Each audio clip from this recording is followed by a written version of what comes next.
来，乡亲啊，继续来看这个台铁有一台自强号的火车，5月初2迄天，伫苗栗的德南车站弄着一桶细桶的瓦斯桶。这火车顶840个乘客活要惊死，火车的车帮嘛去延误着时间。一开始想讲，这个瓦斯桶是瓦斯行，或者是早餐店塞车的时阵滴加漏去的。但是这个案情是大逆转。 警方追查结果，发现是一个46岁、无头路、住伫新竹的男子，骑铁马载着这个瓦斯桶，刁故意共放伫个铁轨路顶。犯案了后，伊佫走到业宝红仔店，摕出着事先藏好的衫裤来换装，要来闪避着警察的查缉。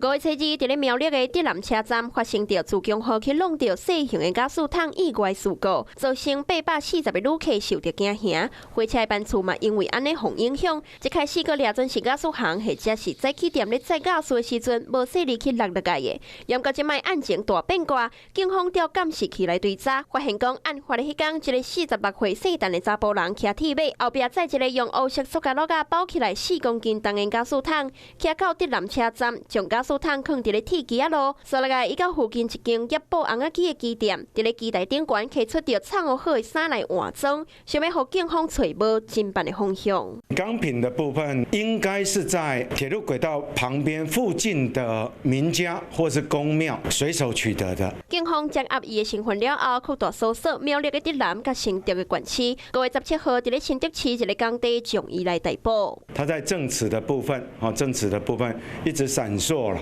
那我们只有针对物证，还有他行经的路线，做必要的一个确认。那物证的部分，瓦斯钢品的部分，应该也都是确认了。警方查出这个姓陈的嫌犯是无固定的头路，那犯案的动机，也有瓦斯桶是为倒来的，拢无愿意讲个清楚，有真侪保留。最后警方以公共危险罪的依上，法院嘛裁定羁押。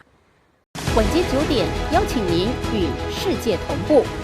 60分钟掌握全球脉动。